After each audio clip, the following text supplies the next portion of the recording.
Hey everybody, it's Devin Francis, also known as Dr. Blackard. I keep going back and forth depending on when I remember. You're watching episode. Sorry, who are you? Who are I'm you? the one who is cursed to love Keith Ferguson in only one of his roles and hate every other character, even though he's a very, very talented voice actor.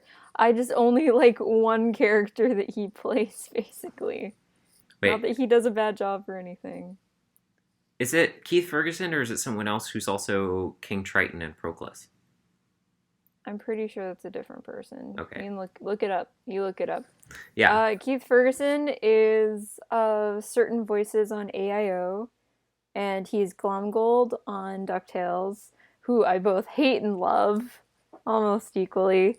And he's like my either second or third favorite Kingdom Hearts character. I think it might be second now. I don't know. I'm still figuring out the logistics. But I love his character in Kingdom Hearts so much, and I just hate so many other characters that he plays, like Glomgold, and he has such a wide vocal range that I never realize it's him, and I'm I just always like forget how about Glomgold, which is crazy I when I think I about. think about it every second of every day. I think about Lorium and how he's the most elegant, one of the most elegant characters I've ever seen in anything. And I think about he's Glumgold, the man who danced on Scrooge's coffin while playing "All I Do Is Win" like dubstep remix at Scrooge's funeral It's in Ducktales. it's crazy to consolidate that with like Blue from Foster's Home for Imaginary Friends, Oh, I forgot he was blue. and then like also with Ted Humphries, which is where Yeah, we're and his going with Ted this. Humphries, which we'll get to that. I'm also seeing he was a bunch of miscellaneous voices in like Star Versus and in Yeah, that sounds right. Tangled and The show or the movie? the show. There aren't miscellaneous episodes of the movie. I mean, I we guess don't you know could, that. the way I They could phrased be that, lost yes. into the annals of time. Okay, so anyways, this is episode 187. Today we were talking about Quoi, ma sœur. A Wise Surprise and Breaking News? Is that Yes, the name of the other one? yes, yes, yes. I Um, want to say we're doing real good, my boy, with the predictions for this season.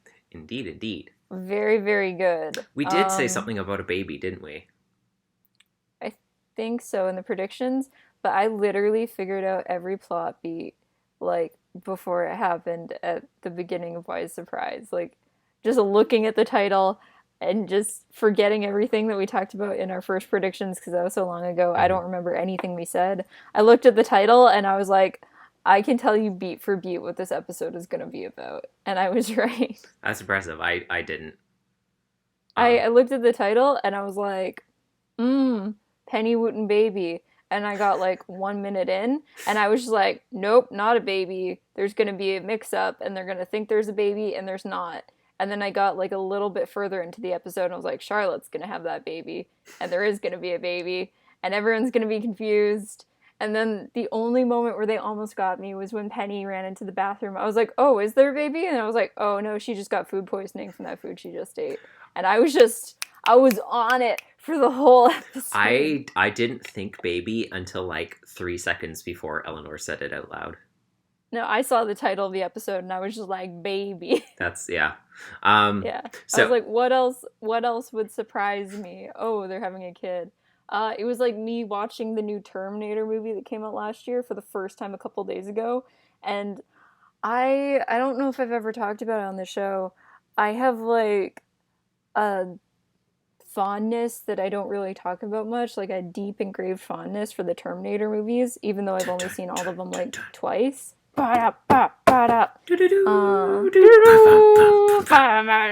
Um, where I've only ever seen all of them like a couple times, but like I remember things really well from them and I love them really deeply. And I watched the new one for the first time a couple nights ago, and I figured out literally every single plot beat 10 to half an hour minutes before it happened. At one point, like 2 hours before it happened.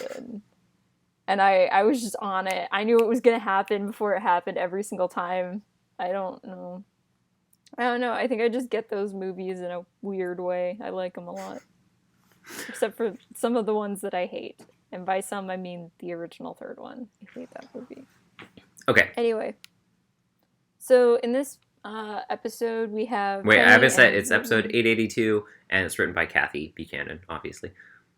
So this episode, we have, I don't know about you, but I think Kathy's definitely my favorite writer on the team. Yeah. And that's not just my personal bias, although it is some of that too. I mean, clearly it is your objectively, personal bias because it's literally your personal opinion for a subjective thing, but objectively, she's the best writer. I think what you mean is it's not just your bias because of Wellington, I assume. Yes. That's what you're implying. Oh, I was thinking more so it's not my bias because we've actually had a conversation with her. But Wellington, too, is a big part now that you mention it, I guess. Okay, so Penny and Wooten are going to be hosting Penny's family. Again, for already. a couple days. Yeah, it was very fast. But I guess all for the guest was OAC, so... Yeah, and it was other people like... who don't listen to it... It was like September last year or something. But still, I was like, that was like, what? It feels like yesterday that we were talking about that episode. Yeah. So they come over. Penny and Wooten are going to send them on a trip to Thailand, like her parents, because they wanted to go for their wedding, but then the dad... What's his name again? Frank. Yeah, Frank. He Ernest got Wise. He got what? I said Frank Ernest Wise. Yeah. What's it called? He got like deployed. The first time she said deported. That's a very different word. The first time she said the line, I thought she said deported, and I was very confused. I had to rewind it. I was like, I don't think it's deported, but I still can't tell what she said. And then the second time, I was like, oh, okay, he was in the military. Yeah. Somehow, I'm not terribly surprised. In the military, which does not surprise me at all. And so they couldn't end up going to Thailand. They always wanted to go. They haven't gone. Meanwhile, Charlotte, who's Penny's older sister, and I don't think her husband was in the first episode. He was not, but he was mentioned. Yeah, but he was mentioned a bunch. The parents are saying, like, oh, we think that Charlotte and her husband are having marital trouble. She seems, like, really moody lately, but we're not going to talk about it. She's moving to New York, and there's big rats. And Penny and Wooten are trying to figure out, like, how to best surprise their parents. They try to do, like, a Thai dinner, and then it doesn't cook properly, and Penny tries some of it, and then later on she gets sick, and people think that it's, like, morning sickness.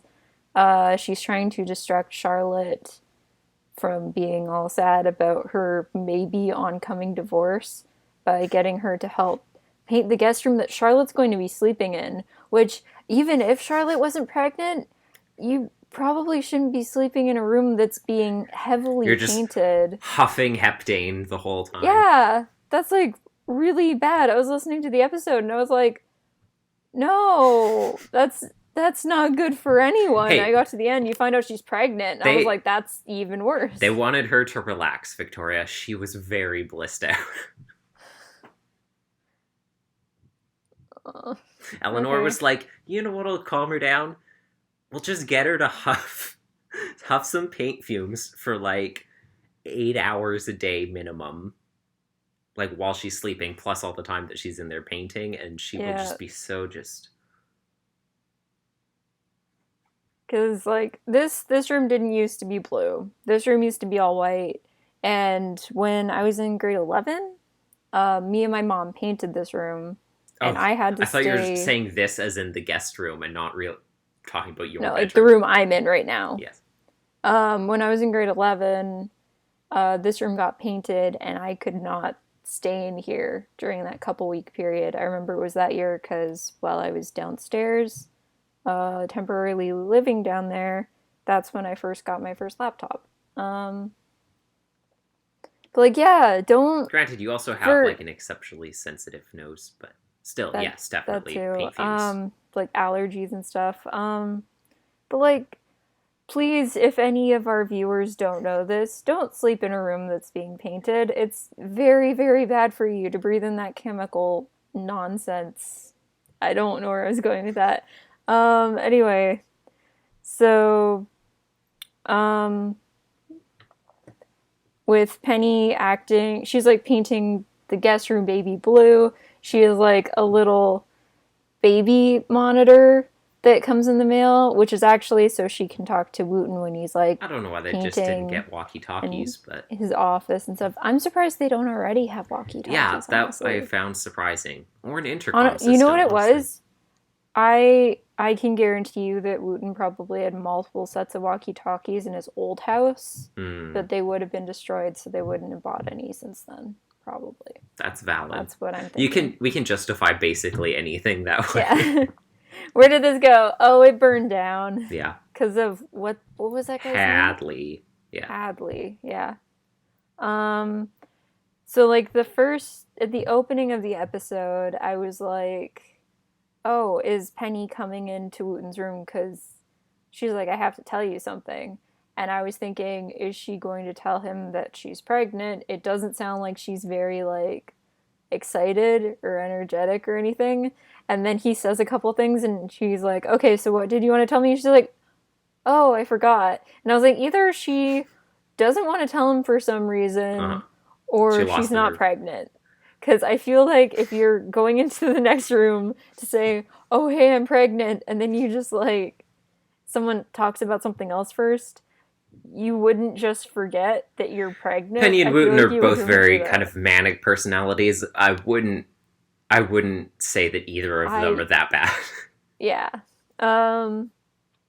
Anyway, so Penny and Wooten figure out that her parents think that she's pregnant, and it was so good because they're listening on the baby monitor in the other room, and then they overhear them say like, Penny's pregnant, and Wooten's like, Penny's pregnant. And it was so good, and Penny's like, no, I'm not. And then they tell them that they're going to Thailand, and they're just like, oh, but like, can't you have a baby instead? And I was like, bad parenting. And Charlotte's like, holy crap, I'm pregnant. Leave them alone. You're going to have a grandkid either way. And they're like, oh, Charlotte, oh my gosh, we almost killed you 16 times in this episode. Yeah. And then the episode ends, basically. But, yeah, they're like, we sold our house. We bought an RV. We're gonna move to Odyssey so we can live with you guys and the grandkid. And I was like, oh no. Well, they're still doing that. I mean, they're still doing that. They apparently did that before. Yeah. They found out, but I was so worried for a second. That, yeah, same. I was like, oh man, that's a big deal. And I was like, oh wait, that was their surprise from before. That wasn't because of the baby. Yeah, and they were like, we sold our house last week, and I was like, okay, I'm pretty sure they have not been here a week. I think it's been like a day, so yeah. This has been they've overstayed their welcome definitively at this point. But I kind of wish there was like a little bit more time where Wooten thought Penny was pregnant without knowing that she wasn't. Might have been but a on the other difficult hand, I'm like, it's good that he knew she wasn't. Like, I don't. Yeah. Immediately. I'm fine with Frank and Eleanor being disappointed. I don't want to put that kind of like emotional, like high and then low on Wooten. Yeah. Did the whole like, oh, it's this vacation that we always wanted to go on, and we're old now and we never got to, and I just like. I talk about it all the time. Are you thinking it was my of, husband relatively annoying going to Alaska. Yeah, it was really reminding I didn't think of that, but I am now. The way that she's like bringing it up, and even like the tone of Alex's grandfather's voice sounds so much like Frank, and it's like, all she ever talks about is going to Thailand. Yeah. Did you think that Penny was actually pregnant? No, because I didn't realize what was happening until they thought it, and I already knew that what they were thinking of wasn't that. So. Oh, okay. I did at the end. I was like, I wonder if Charlotte's pregnant. Like I did. So part of me was just like, oh, Charlotte might not be pregnant though, because I feel like there hasn't been enough buildup. Yeah. But no, she was. So. There was also a thing about like they bought like a child-proof like door thingy. to keep Wooten out of the pantry from eating all the Sunshine Girl cookies because apparently he has like weird thumbs that can't open the doors. Oh, could you imagine like how Wellington would use that to his advantage though? Unless Wellington has thumbs like that too. Can you imagine like Oh, I that's how thought they you tell meant the how difference? Wellington would use his weird thumbs to his advantage. It's like Ratatouille, where he like holds out his thumb to threaten people. But like, okay, two scenarios. That's One, how he convinces Wooten that he's adopted. yeah. So two scenarios where Wellington has different thumbs than Wooten. One, that's how they use like that's how they tell the difference between them. Like Connie doesn't know she's talking to Wellington or Wooten, so she just grabs his hand and stares at his thumb. Mm-hmm. Two, um, Wellington didn't want Wooten going into their bedroom Mm-hmm. So he put a when child they were safety little, lock on. so he put a childproof lock on so Wooten had to like sleep in the hallway, which makes me sad. Honestly, they probably had separate rooms from each other. Probably. They were rich enough, so. Somehow Wellington got his own room, but Wooten didn't. Oh, Like, what does that- paradoxically. Wooten's room is like the janitor's closet or something. It's like Wooten's room has a one-way mirror in it, so he has to, like, conceptually share it with Wellington. That's like some weird psychological parenting tactic. There's very little I would put past Winston Bassett. Winston is so Or Winslow Bassett. Yeah. He's not the big gorilla from Overwatch. Give me your ankles, Wellington. So, speaking of Sunshine Girls and their cookies, which is obviously a play on Girl Scout cookies, and side note to the first note, I'd like to point out how long it took me in my life, like the majority of my life probably, to realize that the Girl Guide cookies that we grew up with here in Canada are not the same as like Girl Scout cookies in America that people would talk about all the time in media and online and stuff. Because people would always rave about their love for Girl Scout cookies, how they go crazy for them, buy them up in bulk when they're available. And for probably most of my life, I was like, man, it feels a little overblown for like pretty like generic like cream and wafer cookies that only come in vanilla or chocolate. Until I found out that there's like a gazillion types of Girl Scout cookies, and they're all like fancy and all like super varied. And Yeah, whatnot. people would name them. They'd be like something mint, and I'd be like, "What are you talking about?" Yeah. Also, like we've had so many small, tiny callbacks this season. We did, yeah. To like other things, like the Sunshine Girl cookies, Pete's Gas and Sky Chow, Sky Feldstein came back, yeah, and her then, like, appearance. a bunch of other things that we talked about in past episodes. But Yeah. I can't think of right now. I guess the Pete's Gas and Chow and Burger World were in the December episode. They weren't in this album, but recently, yeah. That's true. But like, still. Yeah. Anyways, the point I was making. Pete's Gas and Chow was the. That was also the same December episode. Those are both in the No, same. that's where like the sister was working. Nope, she was working at. Oh, she was at Burger Oh, World. she was working at Burger World. And that's also where Pete's Gas and Chow was. You're correct. I was conflating Wyatt and Buddy in my head for a second. You're right. Yeah. My point is, sorry about the Sunshine Girl cookies, is that when I was working in Alberta on co-op in the lunchroom one day, I heard someone mention the word Sunshine Girls. I just like heard it. Wait, that's a real thing? At the table, and obviously my ears perked up. I just tossed in a quip about how it sounds like a knockoff Girl Scout group, because obviously I wasn't gonna like go into a whole like, in this series you guys have never heard of, that's a parody name. But so I just like mentioned that, and then everyone laughed at me because apparently it's the name of like an apparently famous Albertan sexy pinup publication. Oh no. Yeah. Oh. And so no. I said that, and everyone like laughed at me, like, "Oh ho, Do you think the Odyssey team knows I that? think probably not. As far as like, they were like, "Oh yeah, it's like a thing based out of Calgary, so it's highly specific." But yeah, now I think of that That's every time. rather unfortunate, isn't Hear it? come up, yeah. So, anyways, yes, it has been not very long since Frank and Eleanor came, but they're back again already, which, I mean, it does make sense considering they're pulling the Lucia move of, like, I'm visiting again. You know what? I'm just gonna move here, or, like, in a position where I can, like, be visiting more frequently and stuff. Which the Odyssey team is definitely moving towards since they have an RV now, apparently.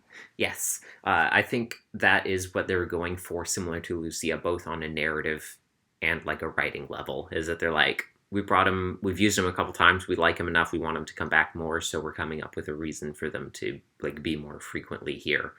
That's more believable than these extremely, extremely cheapskate people are constantly driving or flying across the country in order, like halfway across the country in order to visit. Um, I really like Charlotte. I'm glad she was in another episode. I want to meet her husband. yeah. Well, What's now his name? David? Dirk. Or what is it? Dirk.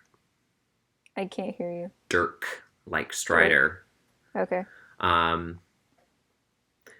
Yeah, they're going to Thailand, and I was like, I'm sure Frank is going to be thrilled about going to Thailand, taking an expensive plane trip to a country that will not serve him microwavable meat pies for every meal and all. It seems like exactly his type of place. They talked about the surprise that they had on the way, they were in the car on the way there, and I was like, is their surprise that they're going to Thailand? And like they also Oh, for the whole my episode, that gosh. was my best guess that I had, was their surprise was also that they were like, we're taking you guys to Thailand, we're finally going. And that's why Eleanor brought it up multiple times. It wasn't just because she's that sour about all the time, but because she was like building up to the surprise, and they were building up to the surprise, and they're going to be like, we have a lot of extra plane tickets. Everyone gets to take a friend with them. Yeah, exactly. Everyone gets to take their own Lawrence Hodges with them. And the Rathbones are coming with been... us. I was gonna say a thing. I like the idea of the remember Rathbones somehow, like, incidentally tagging along on, like, every big vacation that every family in Odyssey takes. I would be really into that, honestly. So, like, okay, you know how Eleanor has, like, this speech that everyone can basically, like, quote from memory? Yes. About, like... About Thailand, Oh, yeah. I wish I went to Thailand, but Frank got deployed and stuff. She said the exact same thing, like, 3 times in the episode. Like, maybe more than 3 times. There's one point where she, like, basically said the whole thing, and then she was interrupted. And then like Wooten said, like, carry on. And then she just recited the whole thing from the very beginning. And I was like, good Lord, woman. But like, I guess there are people who are kind of like that. See, that's the thing. That the fact that she was bringing it up so much, so rehearsed, is why I thought that she was setting the ground for them to say, hey, Penny and Wooten, we're taking you guys to Thailand with us. We're finally going. And Charlotte's not invited. Because she's ditching us for the big city. So she only loves the rats now. So everything kicks off when Penny gets a little bit of food poisoning, a little bit of salmonella, probably. At first, I couldn't figure out how Penny got sick, or why Wooten was cooking cow soy in an oven. Or how it would be burnt on the outside and raw on the inside, because it's like a soup. And I was like, unless he was making the noodles from scratch to hand cut them, which would be very impressive. That's something you could burn on the outside and raw on the inside. And sometimes they're made from rice, which wouldn't give you food poisoning, obviously. But if you made egg noodles, then they could get burnt like that, and Penny could get sick from the rice. I mean, if the temperature's high enough, then it should be able to burn on the outside and be raw on the inside. Well, no, not that, but I'm saying rice isn't going to give you food poisoning if it's undercooked. But yeah, eggs would if it was egg noodles. But then later on, Wooten explained that it was chicken that he was cooking to put in the cow soy, and that does check out. Cow soy can contain chicken. I didn't know what cow soy was, but I read the Wikipedia page for it to find out because I was curious. See, this is how we roll. You look up all the sciencey stuff, and the sciencey I read stuff giant like food. Books to do my research. I learned the science stuff like soup.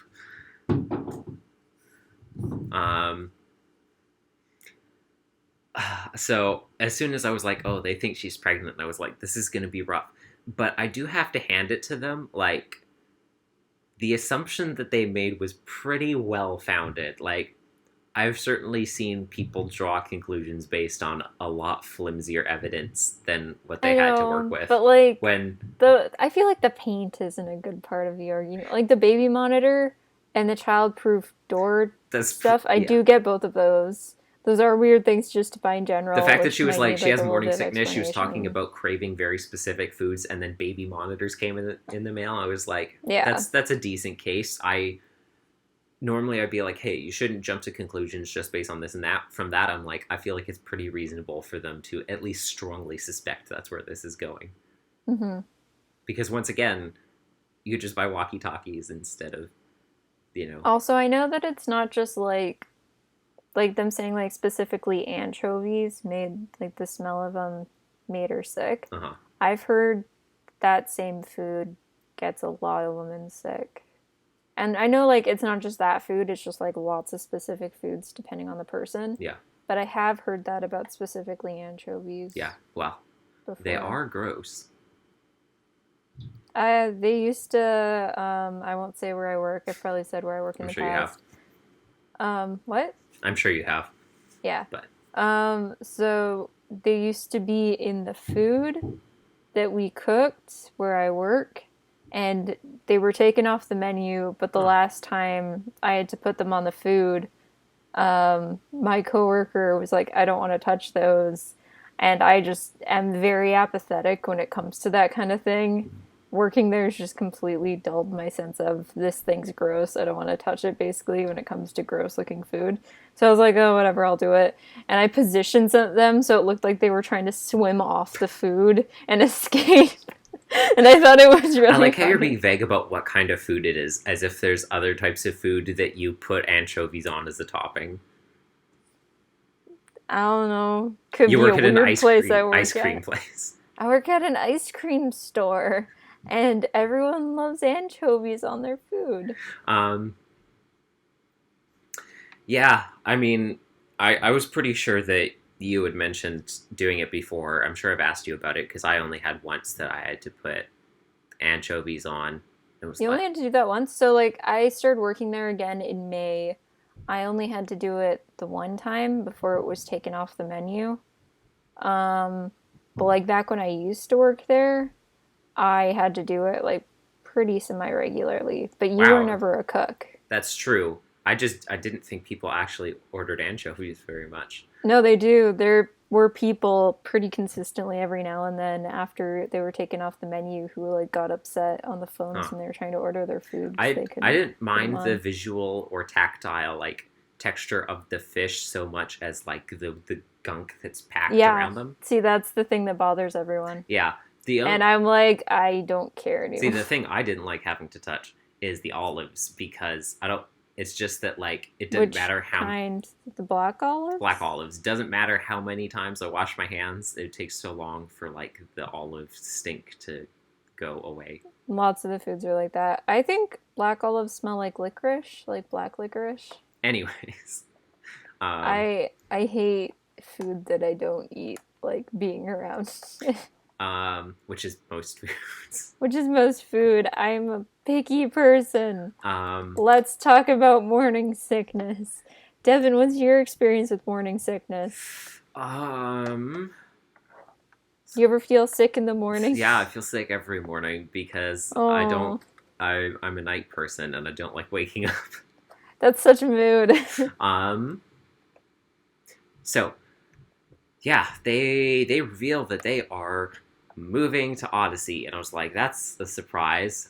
I was kind of like, oh. Yeah, me too. Great. I don't want them to move to Odyssey. Well, in fairness, they aren't moving to Odyssey, but I know, but you're going to see them a lot more. I feel like they're best in small doses, and I feel like we're going to get some big doses, and I don't want that.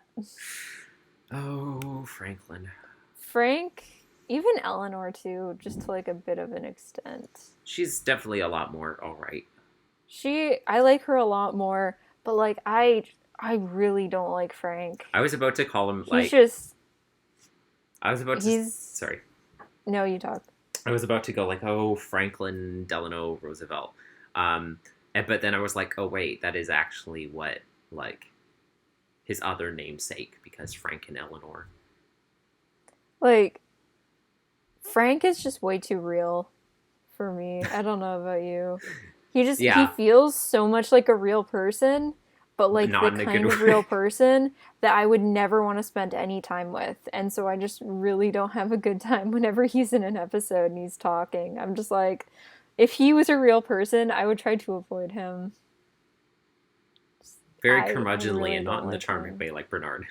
No. Um, so, like you said, Eleanor keeps on trying to redirect Penny away from all the like pregnancy, like bad things, and pushing them onto Also, Charlotte. they read their mail. Sorry, They read uh, their they mail. did do that. Yes, Like, I that's was not happy about that. that's not cool. I'm glad they at least like apologized Yes, later on. and didn't And Wooten also directed specifically the say apology to Wooten, whose job centers around mail. Oh, I did think it was cool since we kind of Wooten skipped does a over this citizen's part. arrest on Frank? I do think it's cool that fans have been sending Wooten like their homemade fan creations Hmm. regarding his comics and stuff, because that is something that like fans do with their favorite creators, and I like that. And could not have done pre album 50. Yeah, I think that's just like a nice touch. Yeah. Um, Eleanor keeps pushing all of these things like the coffee and like all of the manual labor and stuff onto Charlotte.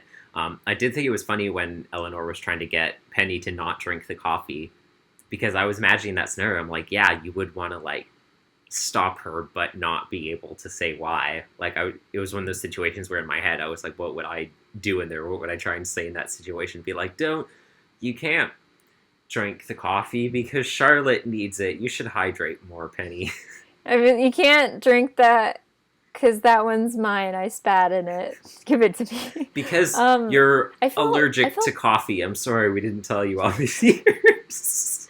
you know how your throat itches when you drink it? No, trust me, Exactly. it does. Exactly. Yeah, your throat's supposed to itch when you drink coffee. What are you talking about? It doesn't. But I felt bad for Penny because she just wanted pancakes, and Eleanor was like, "No, I'm gonna feed you eggs. You don't have a choice." And she's like, "But I don't want eggs." She's like, "You do now." I Um, keep on saying Eleanor, and I blame Ted Danson. yeah, as you should.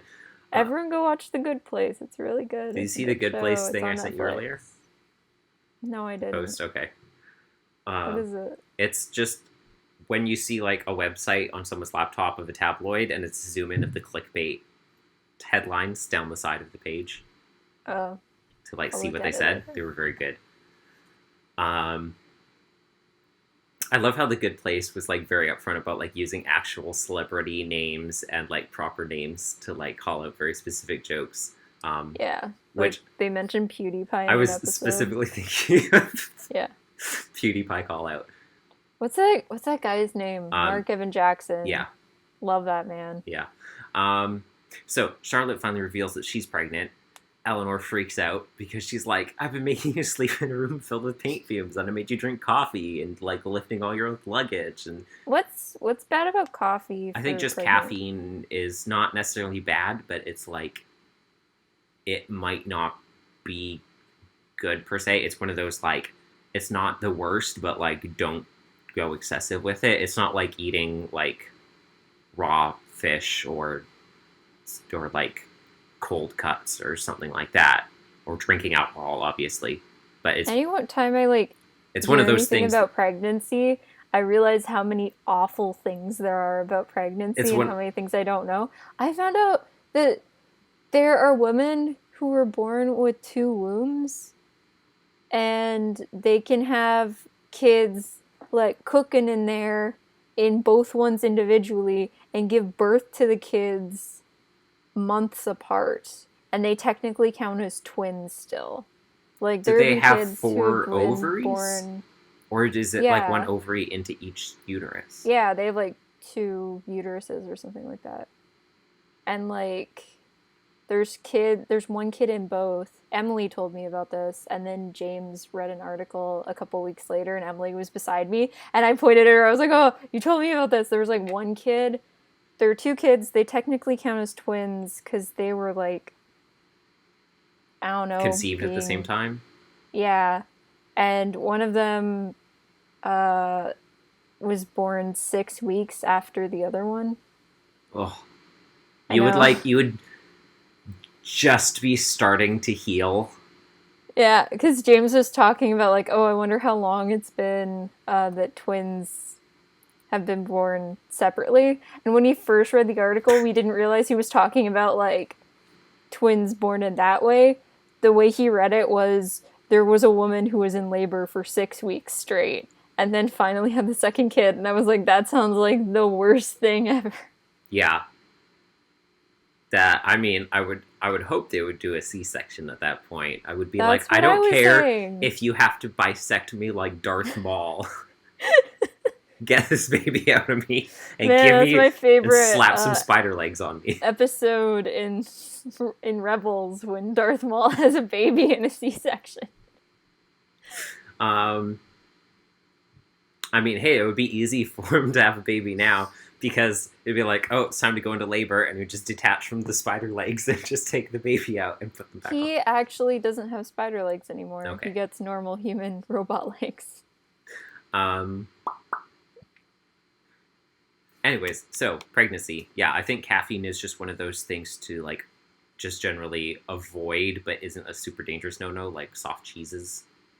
I assume soft cheeses aren't crazy dangerous, and they're more like Is that because they like are made using bacteria? Well, all cheeses, but I think it's more that like they're less cured, so there's more of a chance that there could be something off in them, like more spoiled. The more you know.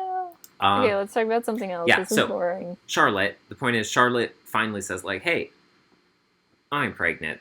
I was surprised that she waited until she was already 2 months in before telling her parents and Penny. Like, I know that it is customary a lot of time to, like, wait a decent while before you tell people. But I didn't think it was usually that long for, like, such immediate family for that. I don't know. I've never been pregnant. I guess it depends on, like, the person. Exactly. Charlotte seems like a pretty private person. Yeah, and I was like, I guess when your parents kind of put that much expectation onto you having kids, I probably would also wait, because the reason people wait is because miscarriages are a lot more common than people ever talk about in the media. They happen, like, rather frequently to people, and so people wait until like it's pretty... Lindsay and Michael with Iris, how they're like, until we actually give birth to this child, we're just gonna act like we're not having a kid, because that way if anything bad happens we'll be less upset. Yeah, because Lindsay's family had a strong history of miscarriages. Yeah, I found out on the first Travis McElroy episode of Allison Rosen is Your New Best Friend. He talked about how he and Teresa had miscarried several times before they had BB, and how they found out after the fact that, like, that happens a lot all the time to people, and people they knew and they never knew about it, but no one talks about it, and so it becomes like this like taboo and really sad thing, and people don't realize that because like no one's talking about it. But that's the reason why people usually wait so long to tell people, is they want to wait until it's farther along and kind of in a better probability bracket of safety. So my favorite part of this episode overall definitely was Chris's wrap-up, where we learned that the lesson for this episode is people get excited about babies. Yeah, remember how I said when we were recording the other day that I had a problem with Chris's wrap-up in the following episode? Do you remember that? I do, yes. Do you understand that? I do. No? It isn't what I expected you to mean when you said... Yeah, so Chris is just like, in the Bible it says, people get really happy when babies are born. Anyways, Adventure's not a C, it's a production focused on the family. And I was like, what was that? I mean, don't get me wrong, I'm perfectly happy to have episodes that don't need, like, a strongly, like, hammered home moral. Like, if you want to have a moral that's done really well and, like, explores a topic well, like, that's great. I love that. if you're gonna put in a moral just to have one like ham-fisted that's in there that's awkward, I'd rather you just tell a good story. I think this was a well-told story. It didn't need to have a strong moral, but it was definitely a weird wrap-up where Chris is like, people like babies. That's the lesson. Goodbye. And I don't know. I feel like there was a moral though. Yeah, I know. That's why I was like confused. There definitely was a moral. So for Chris not to talk about the moral, like, does it say? Because you know how sometimes it usually says like a one-word moral. Yeah, it probably does. I don't know. It probably Will it does. I'm look sure up? it's just about like assumptions or curiosity. Because this like, episode was just like curious, isn't it? Now, Isn't it about mate. like not jumping to conclusions Yeah. and not letting your curiosity like take the best of you? Yeah. I got some Suspicious Minds vibes from it in some parts. Yeah, and like I said, curious, isn't it? When they thought Yeah. Whit was getting married, it was very similar to that. And I think there was a more recent episode that was same thing about like assumptions. Yeah, and like, would Devin and I have roasted it a little bit for doing a theme that they've done so many times? Yes, but I feel like it would be better than what we got. Like I said, I'm perfectly fine with the fact that this episode had like it had this lesson and they didn't feel the need to like drive home something so plainly evident at the end. I just think it's weird that instead of Chris just kind of talking about the characters, even like say she did in some wrap-ups for Novacom, where like there wasn't like some specific moral that we have to like go over, and instead she just kind of like oh, this is interesting, this is happening, what's gonna happen next. Shout out to those episodes where Chris is basically like, you figure out the moral, and then the episode ends. I will say there was a point where I did wonder in the episode if there was going to be like a triple twist where Penny was actually pregnant. Yeah. And she just didn't realize it, and then maybe at the end of the episode, she would have been sick again, and she would have been like, "Oh, but I don't have food poisoning anymore." And then she'd do a test, and she'd be like, "Oh, I am pregnant." That and I was thinking, like, felt like the kind of thing that would happen. Yeah, but then when Charlotte was like, "Oh, I'm pregnant," I was like, "Okay, so that's definitely not going to happen then." No, I could see. Frank and Eleanor needed to chill. At the end of the episode, they were just like, "How dare you not be pregnant?" And I was like, "It's her choice. Yeah, you just talked about how you've never pressured either of them to get pregnant before." So we've really built it up now. You know, we just kind of need some release here. I could see like a... Then they have another kid. I could see a 15 to 20% possibility that Kathy would go with the like future drama route of Charlotte's pregnant and Penny's pregnant. And now we get to see like the drama of both of these sisters being pregnant at the same time. And then like once it's time for them to come to and they're living in different cities, and like the chaos of Frank and Eleanor trying to deal with them both giving birth at the same time. You remember that movie Bride Wars with like Anne Hathaway? I never saw it, but I remember its existence. Yeah. So basically the plot was... I'm thinking of Bridesmaids. Sorry. These two best friends, they both got proposed to around the same time, and they both wanted to get married in the same like place, the same area, and they got booked for the same day. It's just like and they were Harley basically Quinn, trying to like fight over every aspect of the wedding and stuff like that. It's like Hype Man and Condiment King. Yeah. Anyway. Did you finish? Did you finish season 2 of Harley Quinn yet? I have like one episode left, I think. The last thing I saw was Psycho doing the broadcast, and then the clip of Harley and Ivy. Okay. Yeah, together. So I think you have one or two. So I think left. I have one episode left, maybe two. Okay. But yeah, I need to finish the season really bad because it probably has an amazing ending, but I just haven't gotten around to it yet. Or it doesn't. Oh, you're making me nervous. Okay. Just finish it. Oh boy. So I guess it's my turn to read first, I think. Sure. Because I think you did first last time. I don't know. That was 2 days ago. I can't remember that. I'm gonna give it a 3.5. I think it was okay. I think it could have been better in certain ways. Penny's parents, they feel very real, but they also annoy me. They feel uncomfortably real. They feel uncomfortable. Thank you. That's, yeah. I like them in small doses. They're like drugs. You can't have too much or it's bad for you. and you just need to stay away from Or them like coffee sometimes. when you're pregnant. Or like coffee when you're pregnant, yeah. Do you think there's specific people in Kathy's life that she's like calling out with these characters? I don't want to get into speculation on that because I mean, she watches this podcast. I don't know. I'm not going to comment on that.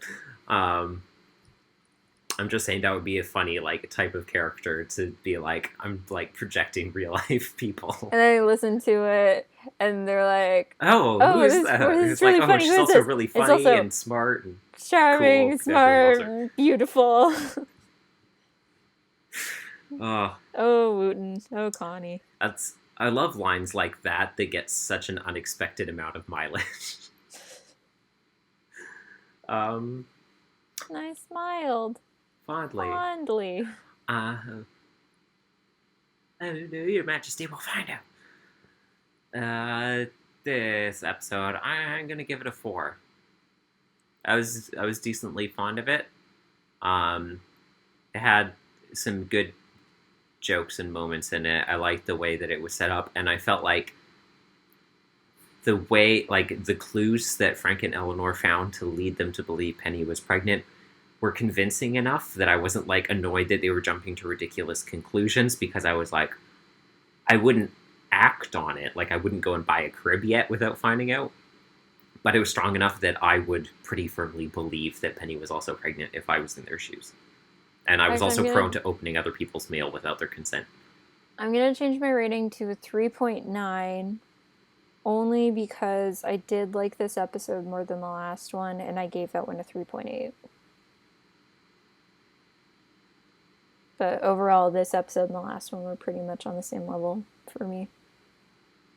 Yeah, I'm definitely putting this one a bit above the last episode. So far, I'd rank these episodes... Here. What was the first one again? It was Good Job.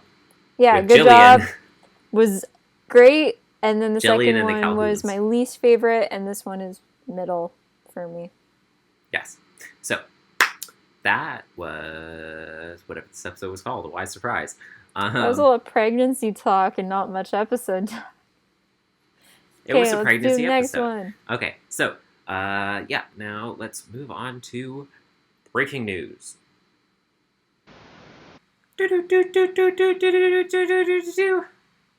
It's a haunted sewer watch, Victoria, episode 883, breaking news, written by Sam Sixiri. You do the summary. Okay. This is...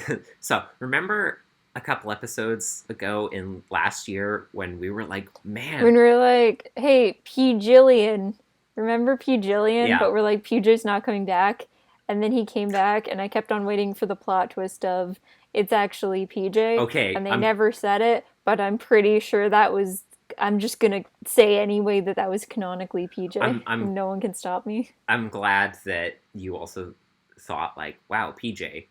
But I was going to say, when we heard Take Every Thought Captive, we were like, wow, an episode where Valerie's the protagonist? That's crazy. But that was... And then, who wrote this? Sam Sixiri? Yeah. Yeah. And Sam was like, oh, you think Valerie being the protagonist is weird? You ain't seen nothing yet. And he slams this episode down like Ericus with the Sora chess piece at the end of Kingdom Hearts 3. And knocks over all the pieces on the board. If you gave me 1,000 guesses to pick the main character and side character for an episode in this album without knowing what the title would be for what I'm guessing, I would not have landed on main character of Ted Humphries with Zoe Grant as the sidekick. I feel like they were trying to do like a... You know how like Dale and Lucy teamed up every now and then? It had a very... Yeah, a Lucy or Mandy kind of like... Mm-hmm. Yeah, so in this episode, we're focused on Ted Humphries. It's funny though, because I say it's so unprecedented, but in the end I was like, you know what? This actually does remind me quite a lot of an old episode, which is Top This, because that was also about Brian Dern trying to like do crazy stuff to jack up ratings because no one was listening to his show. That's anymore. A good episode. It is. I love that episode. Such a good episode. We should talk about Top This because I just love more polka. Do you want to? For the to tack on with the predictions, do you want to review Top This? We can do in Top another This and episode? something else. I want to talk about Top This. I love that episode. I miss Corey Burton and Odyssey. Yeah. I So miss Brian Dern. it's funny because I do talk about Brian Dern later in this. I mean, I guess it's not that weird. But anyways, so in this episode, we have Ted Humphries, and he's trying to report the news and be very boring and old-fashioned in the way that he does it, as we've heard him do before. He reminds me of, like, what's his face? Like, who's the original guy who played Batman? Adam West. Yeah, he reminds me of, like, the Adam West Kim Possible parody guy. What's his name? Oh, what was he called? Like the something Badger. Yeah, I know who you're talking about in the Con episode. Yeah. Not like the Fairly Odd Parents one, specifically the Kim Possible Adam West parody. Yeah, no, I know. Every show has Crimson Chin was someone else. There's like the cat in Fairly Odd. Yes, there was. Yeah. He was literally like Adam West, wasn't he? Yeah, he was specifically Adam West, pretty much. No, but I mean, like, didn't they even like say his name was Adam West or something like that? Yeah, that's why. Kim Possible. Anyways, Badger. Yeah, I don't remember that episode very well. Adam West. Timothy North, the Fearless Ferret. There we go. Yep. Anyways, alliteration. So Ted Humphries is trying to report the news. He's trying to seek after the hard-hitting truths that are impacting Odyssey. I always conflate him with Brink Chetley in my mind also and think he's been on the show a lot longer than he has. But he's only a Wait, is that the OT Action News guy? Because isn't... Brink Chetley is the guy who is the news reporter in Album 25, right? Yeah, but like, what's this guy's name? What's the main character's name of this again? Ted Humphries. Yeah, isn't... I think Ted Humphries first appeared in the Green Ring Conspiracy. Who's the reporter in OT Action I don't News? remember. I'm gonna look it up. I think because he kind of references that when they have the Sky says the line to him about like people only watch your show to fall asleep, which is what Jay said to him. Yeah, in the part 1. So Ted is like, I gotta chase the news, and Zoe is being his unpaid intern, and no one's watching. Brink Chetley is OT Action News. Is the host of Brock Peterson. Brock Peterson is the guy in Album 25 on the news. Yeah. I knew they were both B names. For some reason, I thought when I was done this episode that Ted Humphries was the OT Action News guy, but also the current guy we had, because I do remember him talking to Jay. That would be weird. Yeah.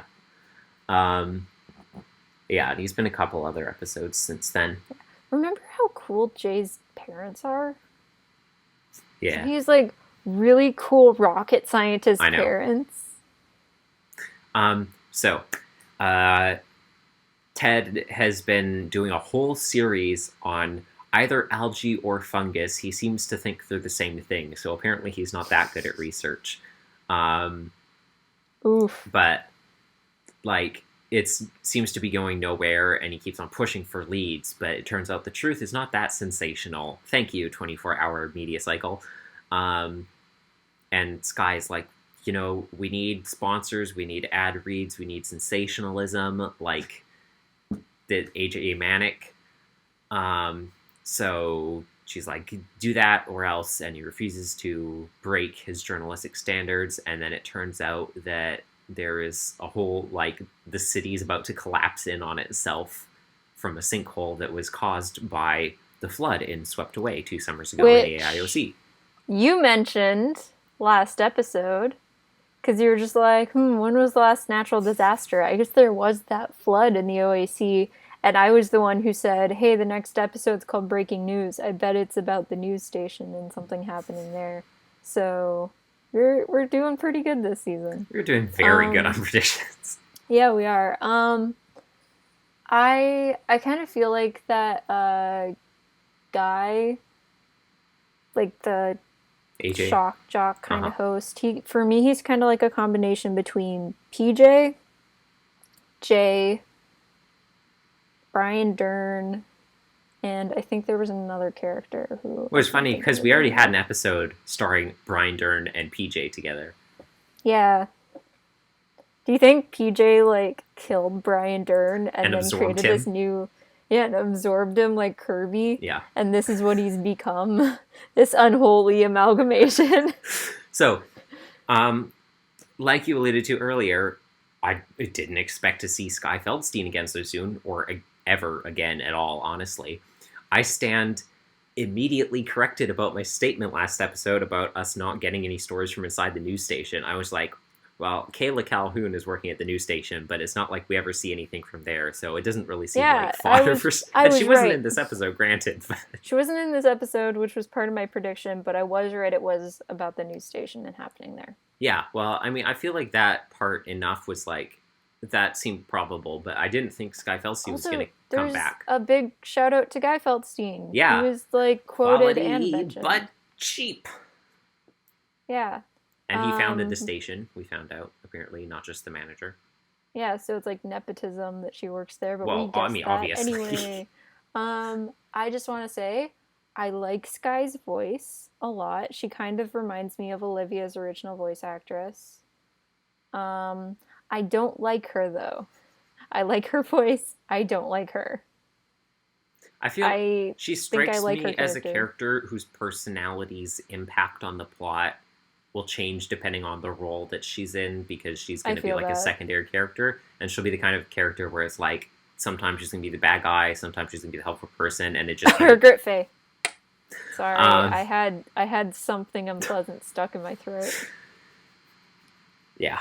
You had some tea stuck in your throat. I did. And you know how much I hate tea. I don't understand the origin of the phrase fungus among us. Is it just that it sounds like oh, it rhymes? Like, it rhymes. Is there not anything more to it? Because it's like... There's no other words that rhyme with fungus, including among us does not rhyme with fungus. But it's like, honestly, it's a phrase I'd never heard anyone use, that I remembered at least, until less than a year ago, and now it's... I've never heard that phrase. And now I hear it everywhere all of a sudden. In like... Well, you're the only one. In like book titles, or like just something people will say when they see a mushroom. What kind of books are you reading? Not books that I've read, but I just see it pop up in like really disparate places all the time now. And I was Googling, I was like, is there a specific origin that people are referencing with this? Or is it just a phrase that I just somehow missed for my whole life, and then suddenly it's everywhere? I don't know. The point is, algae is not a fungus at all. Fungus is more closely related genetically to humans than it is to algae, so I don't know why he's doing a series that apparently multiple episodes are on algae, and he called it Fungus Among Us.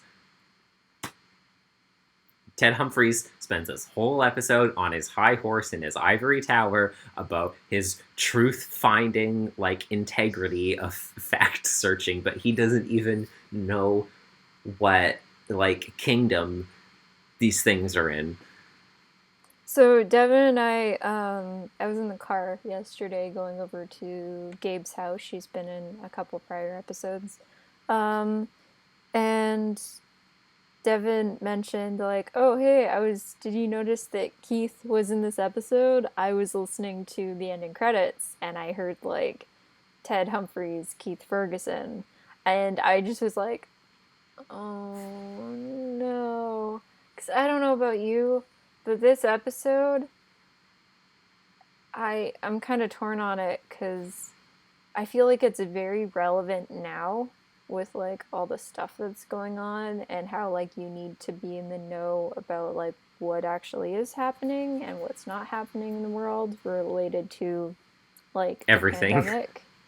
So, like, us listening to it now is really timely, because when this was written, and probably when it was released, it did not have any bearing, like, in the same way it does that now. Media literacy and discernment in the news is, and like, media integrity is a pretty relevant topic. No, but I mean, like, in the last 4 years specifically. Yeah, I know, but I'm saying, like, the last couple months, it's on a different level yes. than it would have been before. Yes, I absolutely agree. And so like I do think that's a good moral, but I was so bored listening to this episode. And honestly, Ted Humphrey's voice does not help. It's like listening to an old man talk about facts and like Well, I mean, I was it just is it listening to an old is. man talk about I facts. I was so bored. But also can I just say before I forget, trampoline park sounds dope as heck. I I know. want to I've go I've to a never been trampoline to one park. still. Are they real things? Oh yeah, we have one in Vancouver. Actually, Why I did guess I I not have know been this to before I one, but moved it was for away? a circus show. I wasn't like getting to jump on the trampolines. Yeah, I've Why didn't you ever tell me this I before thought you so I could have gone on I one? thought you knew they were a thing. I did not know I would have gone with you because that sounds really, really fun. Yes, trampoline Um, parks are real.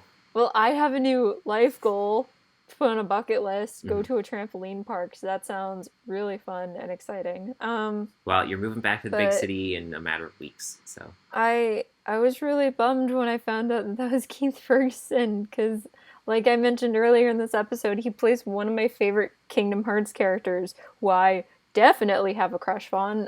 it's funny And because like, we've talked about who Keith plays on Odyssey, because it's mostly a bunch of like disparate small characters, and I've definitely one of the ones I picked out to say, like to mention like, oh, this one is Ted Humphries before, but we normally don't think about it because he's such a minor character whenever he appears. yeah.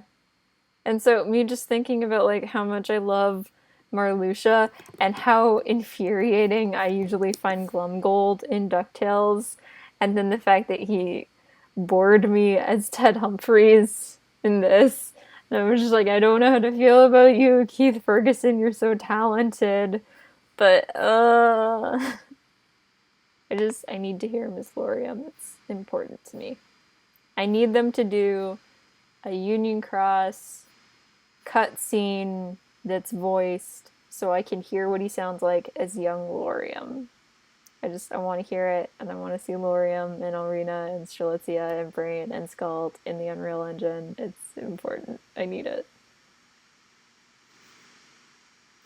Um, so he tries to get hip with the kid lingo, and You know, a lot of old people do this, so like it could be worse. it's funny because it reminded me of 2 episodes ago when Buddy was doing all the 50s slang.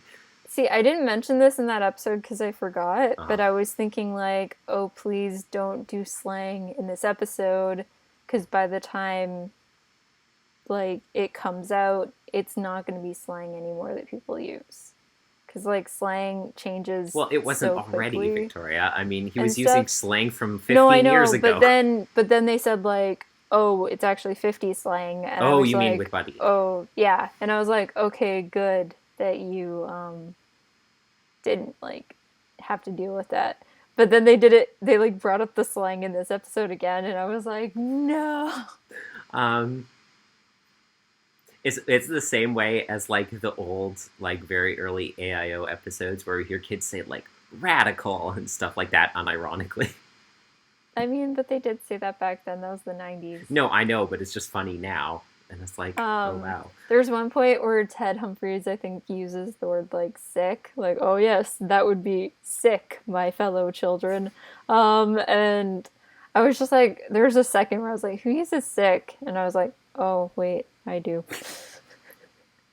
Um, so he tries to do a number of different formats for reporting the news to make it more relevant. He does one while he tries games journalism, and apparently Gloobers has spun off into an MMORPG now. Yeah, I was so hyped about that. I was very excited. Also, I'm surprised I they didn't feel try to like pull Zapazoids back into the mix. I feel like this was one of the first like truly accurate video game depictions I've seen in a very long time in media, where it was just like, oh, hello, children, would you like to talk about these scientific facts? Oh, he's ripping off all of my limbs and my character Yeah, I was like, is dead. I'm glad there's no voice chat in this game, just like the UI is being automated, because if this was realistic, he would ask that and then just be spat back a constant stream of racial slurs is what would happen. Or people screaming song lyrics and they can't have that because they didn't pay for the copyright for the songs. So. Yeah. Or it's someone who forgot their voice chat is on and they're just like yelling at someone else. Or they just hear, you know me, Penny Parker, notorious conservative. Ted Humphries meets Penny Parker in Gloober World 4. Oh, the raw feral energy. I feel like the next best depiction I've seen recently was the DuckTales episode where they were playing the RPG. That was pretty good, actually. That was good. Yeah. So he does the trampoline park next and somehow doesn't die when he just like face plants his ancient body onto the concrete or whatever happens. How old do you think Ted Humphries is? I don't know. Because I didn't realize until like a fair bit in, that probably about like halfway in or something like that, that's not just his voice. He is actually old as balls, basically. And like I thought that was just the voice that like Keith was doing, because Keith has like a pretty deep voice. Yeah. I say 40s. I guess based on the context of this episode, I'm going to say maybe it's more like 50s, probably not 60s. So basically, Sky's trying to get him not just a regular sponsor, but like an internet influencer kind of sponsor, where it's like, I need to do this ad read myself and then like plug my personal discount code in for them. Which is Hypermax Nutra Energy, which I think was supposed to be a play on Red Bull, because Zoe says that they were the first company to launch an energy drink into space, which I assume was a reference to Felix Baumgartner. I don't remember this. No, he was like the guy who jumped out of space with a parachute to Earth, and then they named the thing in like Achievement City after him, the Felix Baumgartner jump. Yeah. He like jumped from the edge of space, sponsored by Red Bull, with just a parachute, and it was like the first time anyone had done it. It sounds like a horrible idea. I lived. It also sounds like the name of a drink. Well, they said that they're an energy drink company. No, I mean like an alcoholic drink. What, the Felix Baumgartner?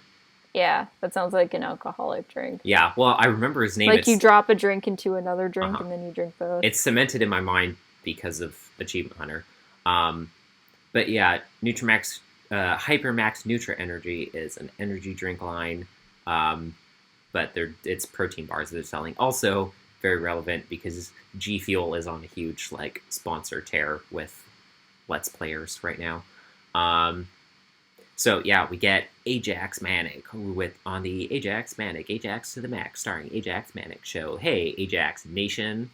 I really do like the idea, because it is 100% accurate, that the modern analog of Brian Dern Shock Jock Radio, because we're kind of past the era of Howard Stern, that the modern iteration of that person is an overhyped, energetic influencer shouting conspiracy theories on Twitch and TikTok, because that is the modern analog, and they nailed it in this episode. And I was like, they're right.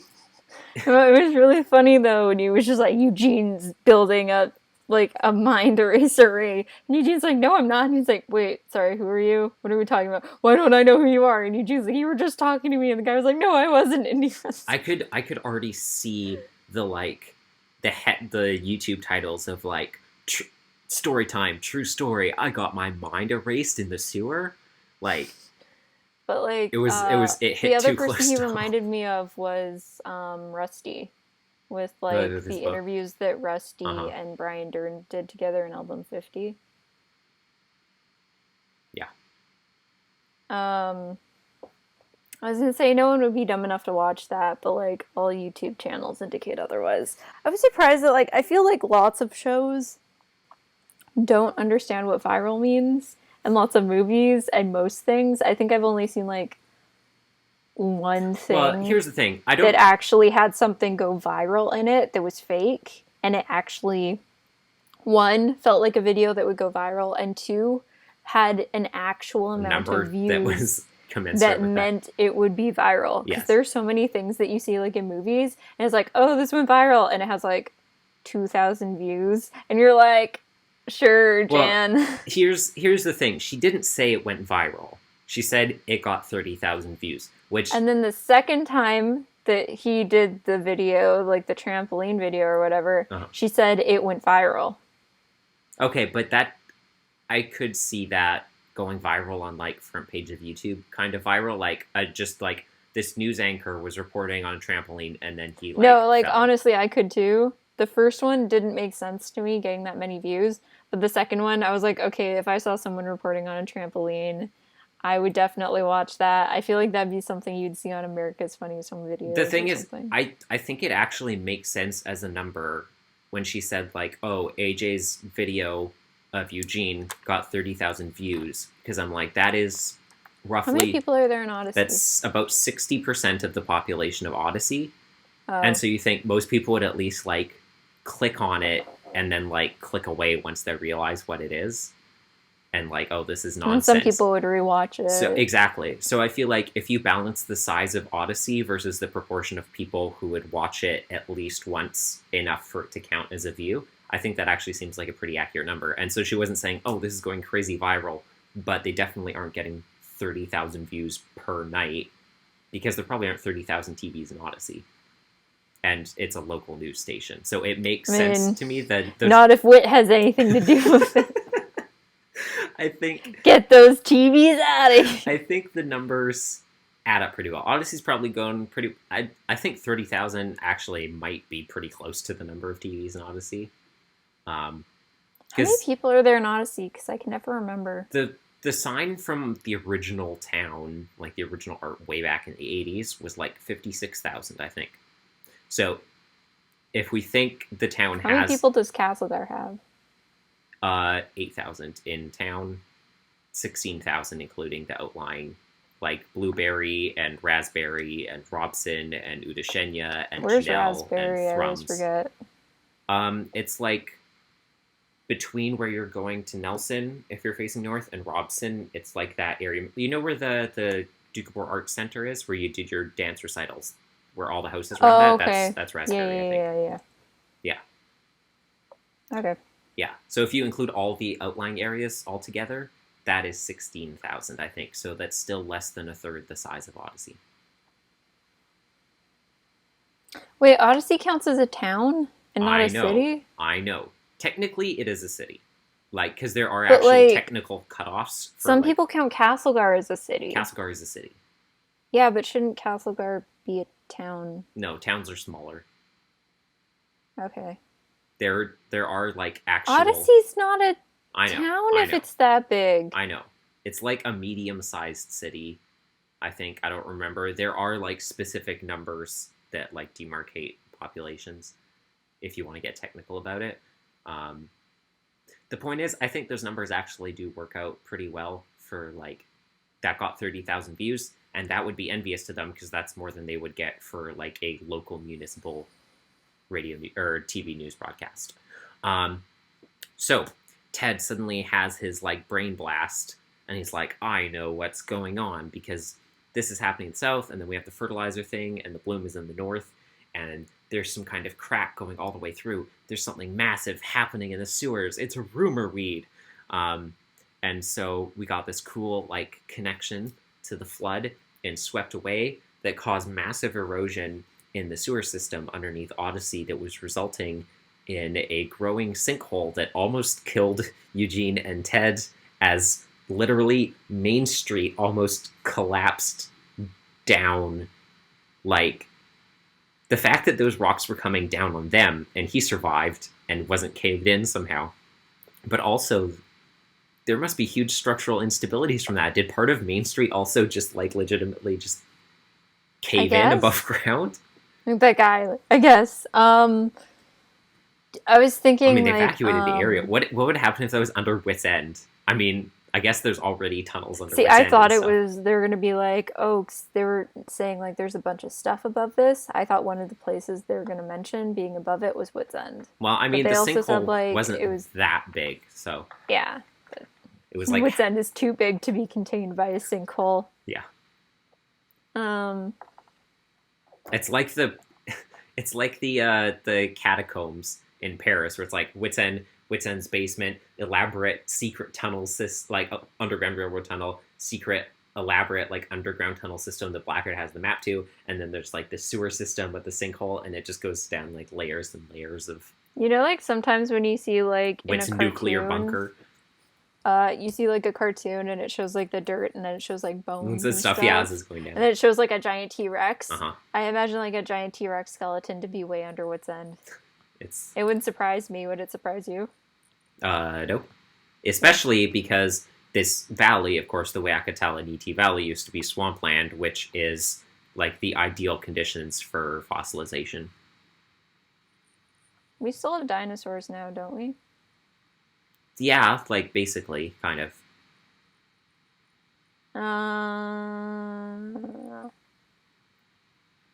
I don't know what else to say about this episode. I thought good on Ted for sticking to his guns. Yeah, good on him for finding something, and like he was like, "There's a massive sinkhole. This is all about to collapse." I'm like, "What natural disasters can't Odyssey have?" Like I know we just said this. Do you think that's like on their advertising when you come into town? It's like, Odyssey, what natural disasters don't we have? Womp womp. Yeah, you move here, you get a free bingo card, and you win like a better life insurance policy if you can scratch off like, oh, tornado, flash flood, hurricane, giant sinkhole opens up in the middle of the town, and you know what? We don't want to give these out to people. Let's just throw an evil corporation moves into town to make it at the center of their operation for world domination with mind control technology. That's our like monopoly one that we never give out to people, so they won't be able to win. Then we'll never have to pay out. Whoops.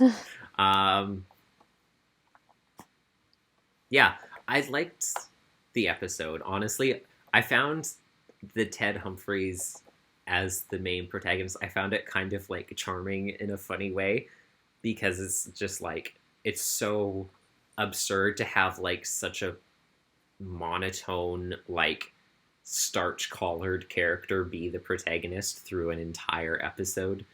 I just really wish that like this was an OAC episode personally.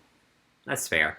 I feel like this episode, actually every single episode so far except for Good job. I don't know, good job, I feel like has no bearing on anything. Well, I would say there's plot significance to the last episode, to Why Surprise.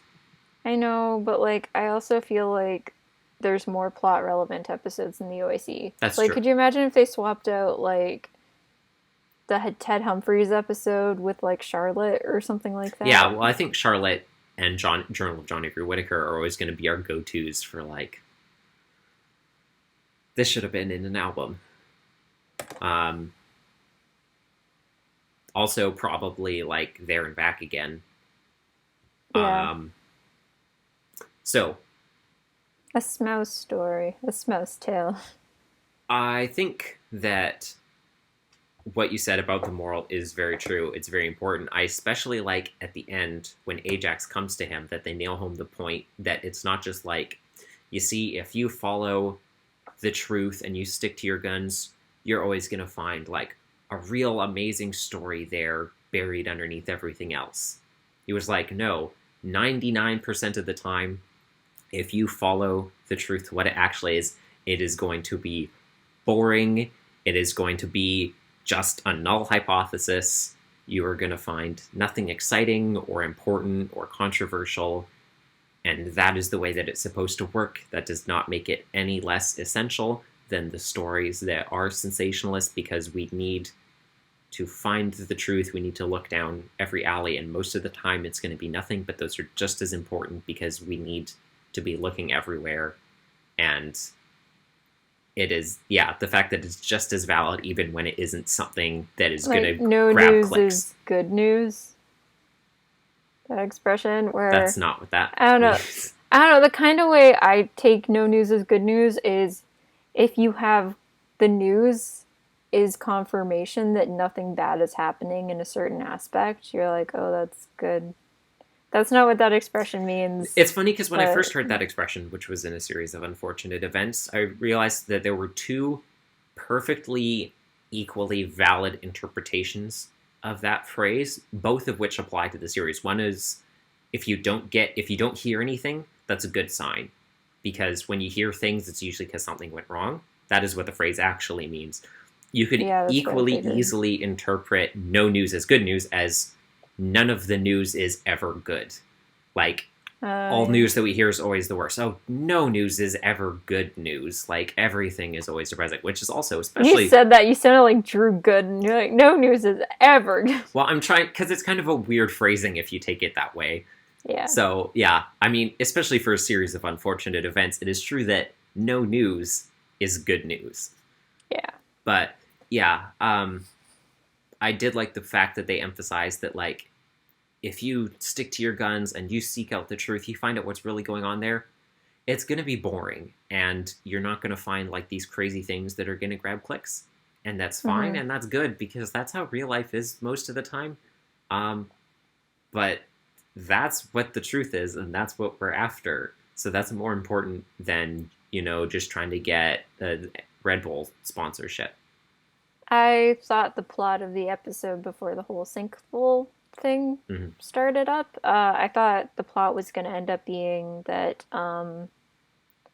people were going to listen to the last broadcast that what's-his-face Ajax did, and there was going to be like did. a terror from the skies kind of Yeah, and they thought like something really bad was going to happen and that stuff was really dangerous and they were going to freak out. Yeah. And then they would realize like, oh, we do have to do a news story about like how this is actually safe and like nothing bad is happening. I like that too. And then people would be like, oh, thank you for informing us. It's a good thing you already have a report filmed on the safety of the algae. We realize that like Ajax has been misleading us. We're not going to watch his stuff anymore because he just kind of discredited himself. You're a way better and more reliable news source. But then it was like, no, Ajax was right. You're all going to die. Street smarts. And the floor caves in on the road.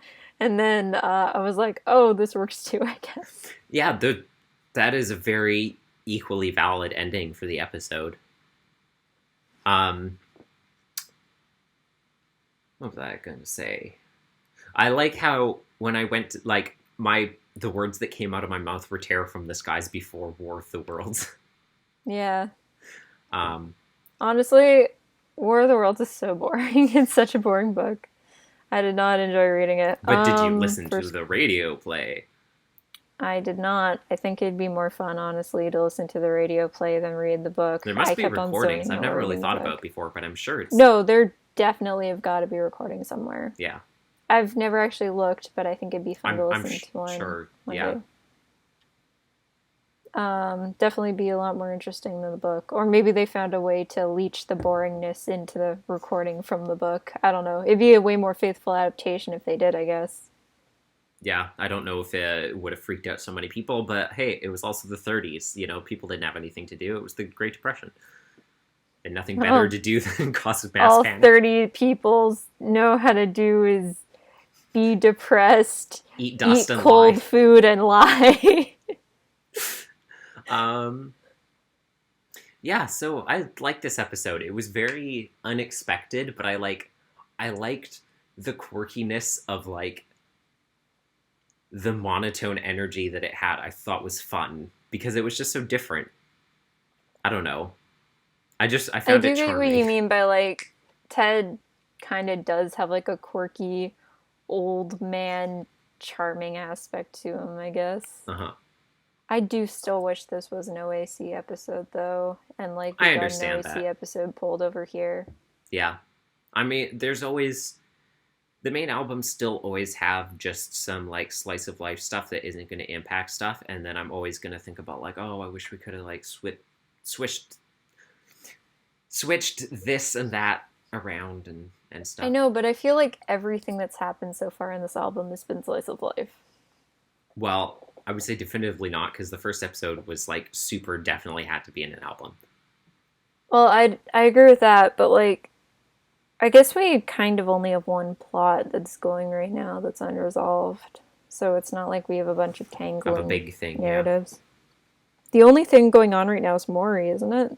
Pretty much, yeah. In terms of like kind of I dramatic guess plot lines. Jules and Buck also, but Yeah, any we have episode with more. them just becomes important. Yeah, So we have more passive character stuff happening, like stuff, anything with Jules and anything with Buck, and there's kind of, I would say, Penny and Wooten have kind of general ongoing stuff that usually has some kind of forward momentum to it, and Jillian definitely has been, getting, step by step forward character momentum. Like now she's working at Triple J's. can you imagine how insane Jillian's wedding would be? Yeah, because she literally talked about her fantasy weddings in the last episode she was in. She's going to have her ring bearer, Victoria, is going to be a dolphin. I imagine it's going to be zero grav wedding, and they're still going to have a dolphin. It's perfect. They just like put a bubble of water around the dolphin, and it's just free floating. They just put it in a giant hamster ball full of water. Yeah. They could get, those like the like edible, super thin kind of rice jelly, whatever membranes they can put over water. So it's just like you can have like edible like water shots that you can hold in your hand. They do that, but around like the thing the dolphin is inside of. And then they have to reach their poke, hand. Yeah, they have realize to poke that the dolphin has the rings, and they can't get the rings out without killing the dolphin because they'd have to pop the water. Well, here's the thing: when they pop the water isn't going to go everywhere, Victoria. The water's going to stay around the dolphin.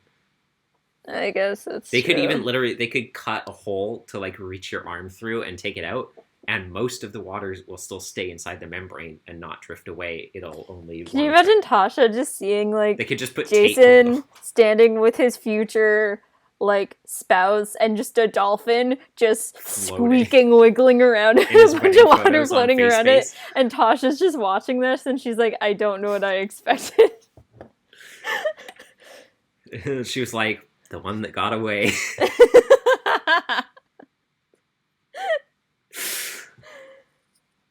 I love Jillian so much.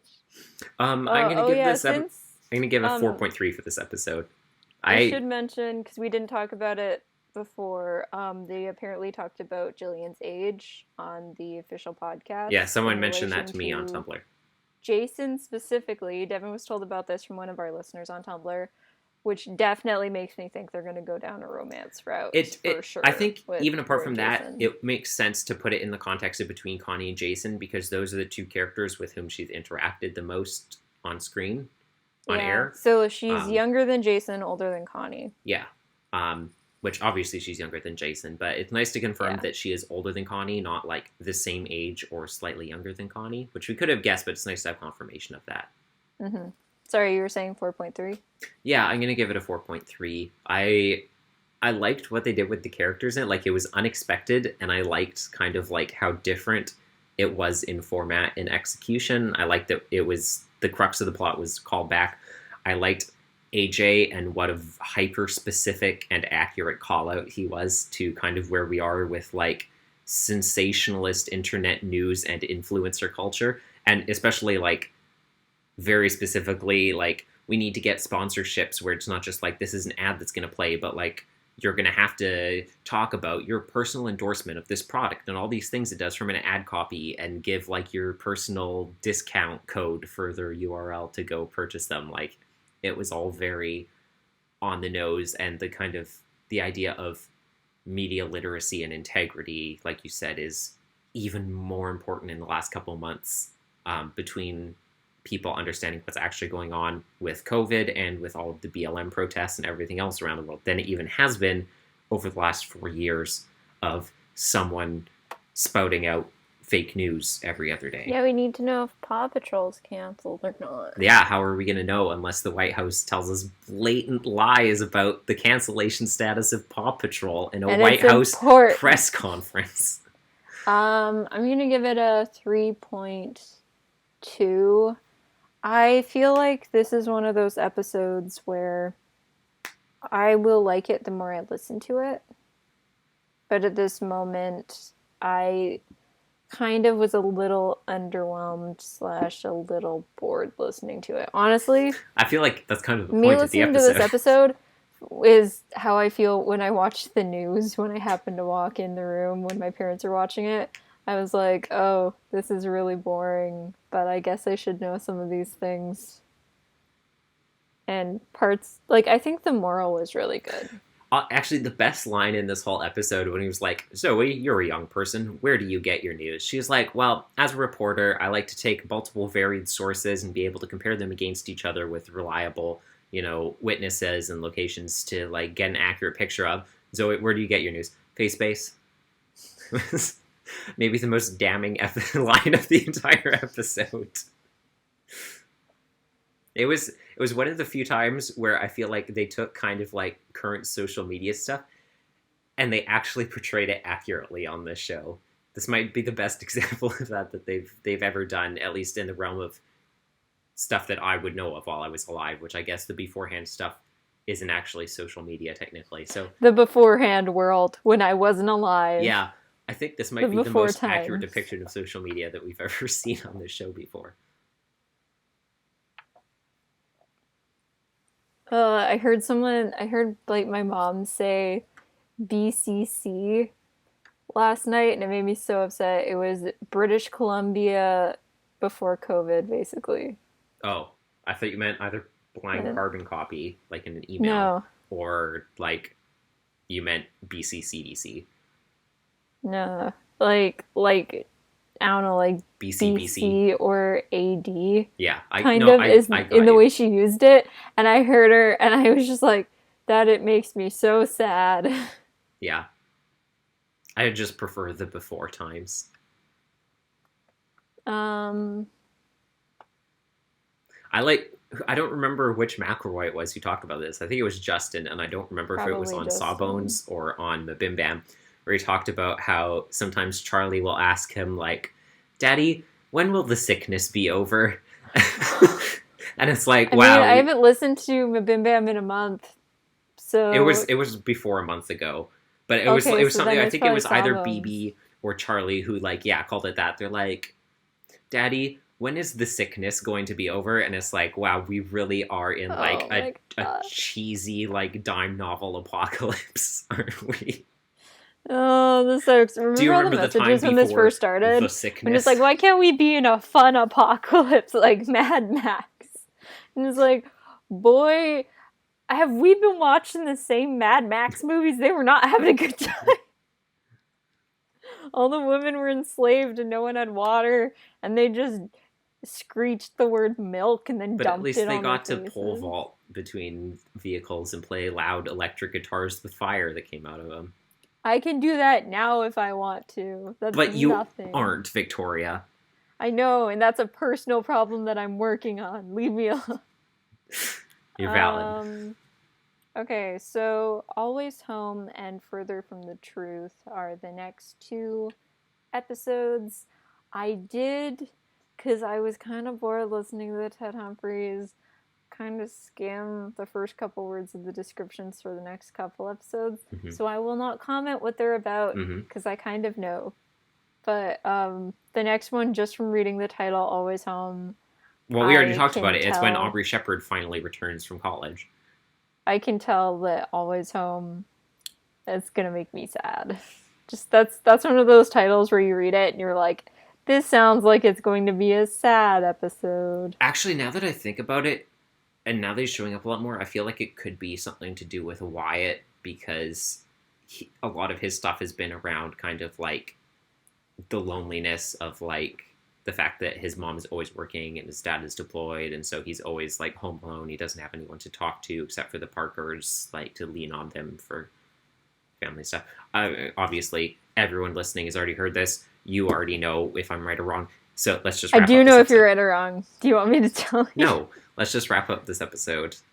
So obviously next time we'll be finishing album 68 and talking about our conclusion, which is crazy because we just recorded the premiere day before yesterday. Time flies. Oh, how the time flies. When there's 6 episodes in an album. It does make And him a then lot easier to rank. It does. So we're going to do the next 2 episodes, and then we'll do the album review, and then after that, so I guess we'll talk about, we'll figure out what we're going to do review after some that. old We'll episodes keep y'all updated. and probably top this and something else, and then we can squeeze in predictions for album 69 and the 2020 AIOC season. Yeah, and by then, do you say album 29? Album 69. I said 69. You said 29, I think. We're going to talk about our predictions for album 29. Who's going to get married? I don't know. Ooh. All these proposals. Will Jason get the right Happy Meal toy in his McDonald's Happy Meal? So we're probably, I'm thinking, gonna do the next episode. We're gonna do Top This, another episode, and a review along with Top This. Mm-hmm. Predictions for 69. Then we'll probably record the 3 reviews for the opening 3-parter, however many parts it is for 3. 69. I assumed it was 3. So you've seen the title then for... I saw the title of the first episode, and I thought this is probably going to be a 3-parter. And it's a 3-parter. Right. This is the title that I found out before it went public, like several months ago, that I was like, I just found out a title, and I'm not going to tell you what it is. Honestly, I can't remember what it is. Okay. And I didn't even know who was on the cover until Devin told me who was on the cover. Well, I figured you knew the title of the episode, so you would have put it together. I was trying not to look at it. Well, it's not like a character we've ever seen an appearance for anyways, so... Well, I wasn't trying to look at it. I wasn't paying much attention.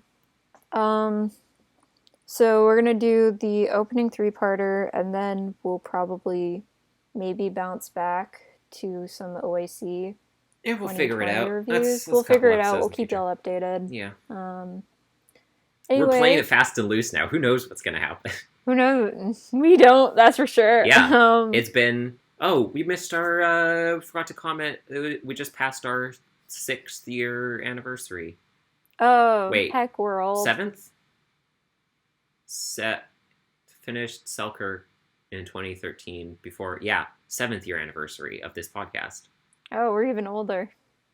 Congrats that was us. When is the 25th day? So that was a week and a half, almost 2 weeks ago. Yeah, 7. Yeah. 7 Anniversaries years. come up fast when you never upload. Anyway, on that note, I'm Victoria, and that's Devin. We are so old. And thank you so much for watching us for over 7 years. I'm like the Crypt Keeper. This has been the Adventures in Odyssey Oddcast. Have a good day. See ya. Bye.